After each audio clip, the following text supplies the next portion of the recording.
Hello everyone welcome back to Queen Lifestyle. आज है ज्येष्ठ पर्व। तो ज्येष्ठ पर्व विषय आम तो बेसी किसी जानने, तो मुझे जानची कि मोर बड़ दीदी नुआ ड्रेस पिंधे एंड मो कि भी हुए। तो ज्येष्ठ पर्वर पूरा हिस्टोरिकल स्टोरी कौन से चलतु आम आई पाखर शुणा। आज कौन सब होमती आई ठाकुर को खावा सब बाढ़ दौर, तो आम से सब ब्लॉग रे देखा कौन आज देवस्नान पूर्णिमा।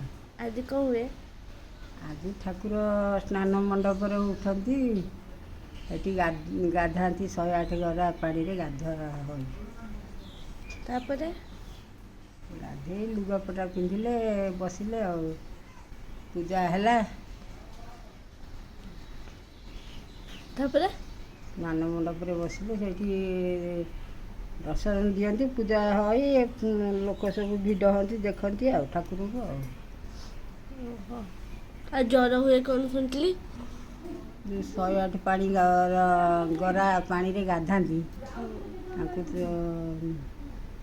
ज्वर ही जाए से अणसर घरे रुहती।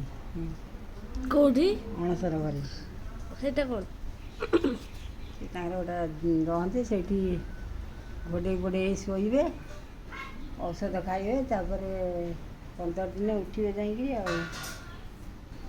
15 दिन उठिकी दर्शन देवे। दर्शन दे विजय अमावस्या बेलू उठे। बड़ मैंने नुआ पिंधती बड़ ज्येष्ठ पुओ ज्येष्ठ झील जो मैंने सब दीर्घ कामना कर गोटे नुआ वस्त्र से पिंधती। सान मन सान मैंने पिंधती कहीं सान किसी नहीं, पढ़ुआ आसवे सान पिंधती ना, ज्येष्ठ पर्व सान पिंधती। ज्येष्ठ पुओ ज्येष्ठ झील ये मैंने पिंधती। आम जन्म हो लाभ कि कहीं जन्म हो सान गुराजी ना जी बड़ा जन्म हो। आई जहाँ कहला सेटा तो आपण मैंने शुणिले। एठी टिके नजर लगातु, सखा सखा उठी आई केमती भावे सजे देछि। सज देखिकी तो मोर आखि ही लगी जाइए। एते सुंदर देखा जाउतले से मु कौन ही कहबी आपन को। एठी से प्रसाद रखी आ प्रसाद लगेला। सखाळु सखाळु तांको पूजा करी सजेई तांको पाखरे प्रसाद लगेला। सेठू आसिकिना से आम पिठा और तरकारी कला आ आमको जलखिया हिसाब से खाइबा देला।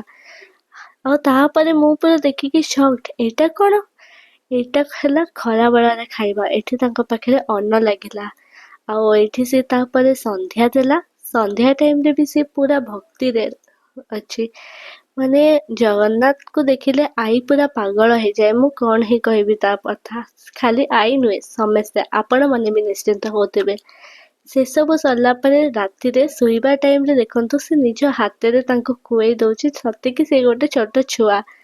ये सब देखिकिना मु पूरा शॉक्ड। एमती केबे भी मु देखिनी। छोट बड़ मु बाहर रहिली, हॉस्टेल रे रहिली, तो ये सब मते केबे देखिबा पई मिलनी। तो आज मु एको देखिके एते ही खुशी। से एठी तांको खुएई किना तांको वस्त्र चेंज करी किना तांको सुएई दउथला। ये सब देखिकिना मते एते ही भल लागिला, माने मु कौन ही कहबी।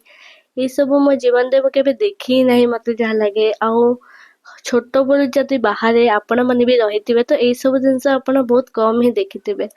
एठी देखंतु जगन्नाथ बलभद्र सुभद्रा किपरि भाबे सोईचंती। एते सब नुआ कथा सुनी के बहुत ही भल लागिला। जदि आपण मानको भी भल लागिछि देन मो चैनल को टिके लाइक शेयर एंड सब्सक्राइब कर दियंतु।